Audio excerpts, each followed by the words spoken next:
भारतवर्ष वीरों और वीरांगनाओं का देश रहा है।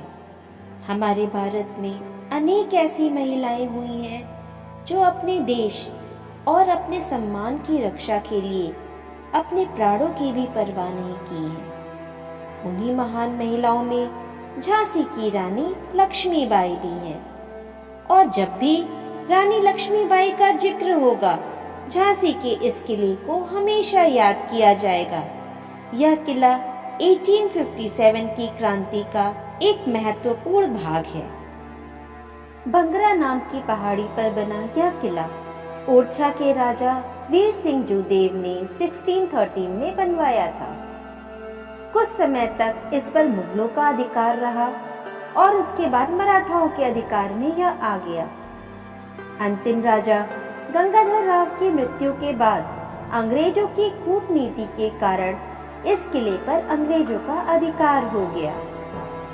5 जून 1857 को अंग्रेजों के खिलाफ हिंदुस्तानी सेना ने महारानी लक्ष्मीबाई के नेतृत्व में घमासान युद्ध छेड़ दिया और एक बार पुनः रानी लक्ष्मीबाई गद्दी पर बैठी।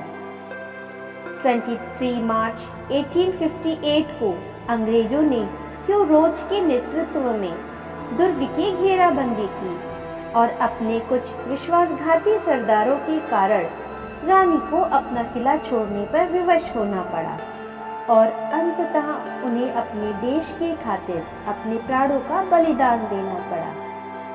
यह किला आज भी महारानी लक्ष्मीबाई के शौर्य और बलिदान का साक्षी है। में एक गणेश मंदिर है। इस मंदिर में रानी लक्ष्मीबाई नियमित रूप से पूजा के लिए आया करती थी। यह मंदिर मराठा शैली में बनाया गया था। किले के अंदर एक कड़क बिजली तोप है। इस तोप के आगे का भाग शेर की तरह है और चलने पर यह तोप बिजली सी कड़क ध्वनि उत्पन्न करता है। मुख्य आकर्षण कुदान स्थल है, जहाँ से घोड़े पे सवार होकर रानी अपने दत्तक पुत्र के साथ कूदकर किले से बाहर निकली थी। रानी की सेना इस किले से पूरी झांसी की निगरानी करती थी। इस कैनन का नाम भवानी शंकर तोप है, जो कि किले में ऊपर की तरफ रखा गया है और अगर इसको हम ध्यान से देखें तो इसका शेप एक क्रोकोडाइल की तरह का है। यह तोप भी बहुत तेज ध्वनि उत्पन्न करता था।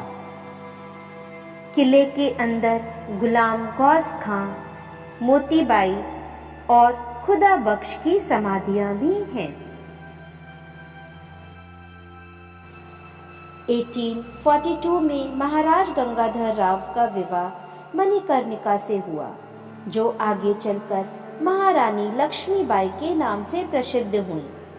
1851 में उन्होंने एक पुत्र को जन्म दिया, जिसका नाम दामोदर राव रखा गया, लेकिन 4 महीने में ही दामोदर राव की मृत्यु हो गई, जिसके गम में महाराज गंगाधर राव बीमार रहने लगे। 1853 में राजा ने एक पुत्र को गोद लिया और उसे झांसी का उत्तराधिकारी घोषित कर दिया। लेकिन 1853 नवंबर में राजा गंगाधर राव की मृत्यु के बाद डॉक्ट्रिन ऑफ लैप्स लागू कर अंग्रेजों ने गंगाधर राव के दत्तक पुत्र को राजा बनाने से इनकार कर दिया। 1854 में अंग्रेजों ने रानी लक्ष्मीबाई को 60,000 रुपीस पर ईयर पेंशन की शर्त पर किला और झांसी छोड़ने को कहा, लेकिन रानी लक्ष्मीबाई ने इनकार कर दिया। 1857 की क्रांति में रानी लक्ष्मीबाई ने झांसी की सेना का नेतृत्व किया। अंग्रेजों ने 8 दिन झांसी के किले पे गोली बरसाई, पर अंग्रेजी सेना अंदर नहीं घुस पाई। अंग्रेज ये जान गए थे कि वो झांसी के किले के अंदर नहीं घुस पाएंगे, इसलिए उन्होंने झांसी के ही एक सेनापति सरदार दुल्ला सिंह को अपने साथ मिला लिया और उसने झांसी के किले का साउथ डोर ओपन कर दिया। 8 अप्रैल 1858 को 20,000 अंग्रेज सैनिक किले में घुस गए। झांसी की रानी अंग्रेजों से घिर गई, पर अपने कुछ विश्वास पात्र सैनिकों की मदद से वो कल्पी की ओर निकल गई।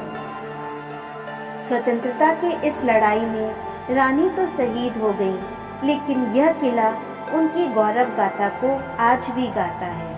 बुंदेलो हर बोलो के मुख, हमने सुनी कहानी की, खूब लड़ी मर्दानी, वो तो झांसी वाली रानी थी।